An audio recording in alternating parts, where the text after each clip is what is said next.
Hello, this is Dr. Stanley Lang, and welcome to this video. And the topic is to discuss coronavirus, which, of course, is at least at this moment in history, is the major health concern that most people are thinking about. Even though there's a lot of other issues that would be important, people are really, really worried about coronavirus a whole lot more than influenza virus. And so I wanted to share some information that might be useful to you and possibly something you're very interested in. So I'm going to give you the details here. But first of all, the idea that we just have to sit around and wait for coronavirus to hit us, there's a couple of comments I'd like to make. We can do a lot to help our immune system be a lot more robust.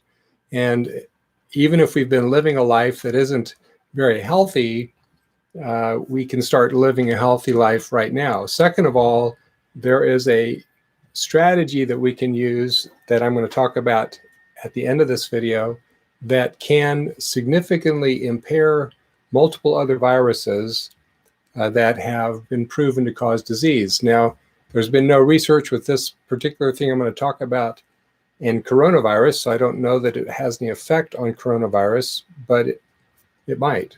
It does have effect on influenza virus and on the some other significant viruses like hepatitis B, hepatitis C, and norovirus. So these are some pretty common and pretty significant viruses that what I'm going to be talking about can significantly suppress and even kill. So it might have an effect on coronavirus, certainly wouldn't hurt. So I'll get to that in a moment. But the first point I wanted to make is that there's a lot that we can do to help our immune function be a lot better. And the area that I want to focus on is one that I've touched on many times, which is GI or gastrointestinal health. There's many things that affect our GI health. The first thing is eating stuff that has chemicals in it that damage our biome. And if you eat things that damage your biome, you're damaging your immune system. Why is that? Well, because the biome is that community of bacteria, fungi, and viruses that live in your gut, and they communicate to each other, and they communicate as a whole to your gut lining, and they communicate to the immune system, which is right on the other side of that layer of cells that is the boundary of our GI tract. On the other side is 70% of our immune system. And this cohesive community of bacteria, fungi, and viruses that we call our biome is critical to the immune system working right because it sends signals back and forth all the time. And when the biome is goofed up, and if the lining to the bowel is goofed up, the wrong signals are getting through to the immune system, confusing it, causing it to be shooting at the wrong targets, which causes other disease that I won't get into, rather than being ready for the real culprits that cause disease. So by keeping our biome healthy as possible, we improve our immunity for whatever comes our way. It's not aimed at coronavirus, it's aimed at every virus to do this strategy. And it doesn't guarantee anything, it just means you're putting up a better resistance against infection than if you're just laying down and letting the truck roll over you. So the things that I mentioned, first of all, that avoiding the chemicals that damage the biome. Well, those are chemicals in our foods primarily, the pesticides, the herbicides, preservatives, artificial flavorings. There's a whole pile of things that I won't get into, just to say, eat clean, eat organic, and that will move you a long ways down the pathway of having a lot more healthier biome. The second thing is that we can consume foods that help to restore that balance because they are full of bacteria that are currently fermenting. And these fermenting foods include my favorite, which is organic apple cider vinegar, and there's several others that I talk about frequently, including kefir. And we should consume these on a daily basis anyway, but particularly now, this would be a good time to get into the habit if you don't do stuff like that. because it's way, way, way more effective than consuming probiotic supplements. That's like a pea shooter compared to a shotgun when you have probiotic foods that are actively fermenting. And I'm not going to get into the argument. You can accept what I just said or not, but that's the second thing you can do. The third thing you can do is use a supplement that is called fulvic minerals, and there are a variety of different ones out on the market. I have my favorite, but fulvic minerals do lots of different things, but the most important thing that I think they do is that they help to reestablish communication between the bacteria that's been damaged by a lot of the chemicals, especially the chemical glyphosate. The second thing they do is some of these minerals, which are called humic minerals, actually sequester glyphosate and kind of trap it so it can't get absorbed.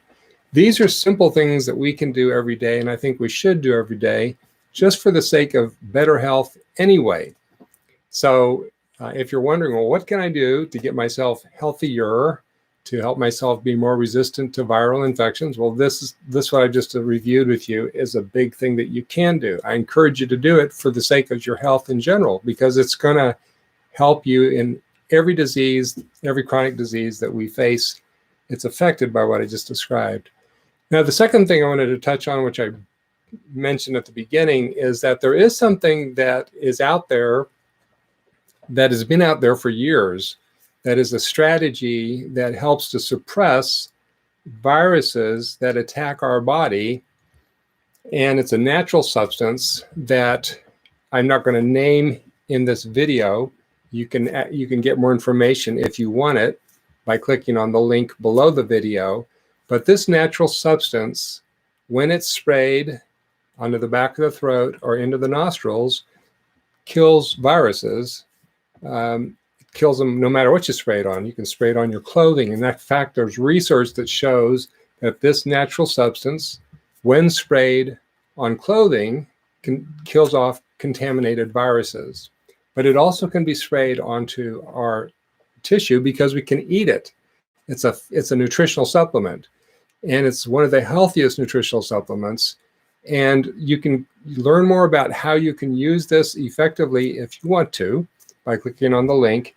And again, no research that shows this makes a hoot of difference when it comes to coronavirus, but it does make a difference when it comes to a lot of other viruses. There has been research in the laboratory that shows that it disables multiple different viruses. There's not been any clinical research. Nobody's done any double-blind studies that show that if you do this, it keeps these folks from getting influenza and these folks don't get in or do get influenza.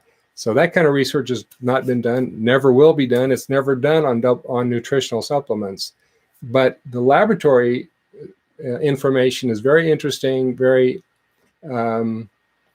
encouraging, and this is an absolutely 100% safe nutrient. So there's no potential for harm and some potential for good. So if you want to know what that potential, more about that thing that has some potential for good and has been shown to disable other viruses, then click on the link and get more information. So I hope you found this overall strategy of getting your immune system as good as possible encouraging. It's something we can do rather than just sort of sit around and wear a mask. So I hope you have a good day. Hope you stay well and that you don't get sick from this infection. God bless and have a good day.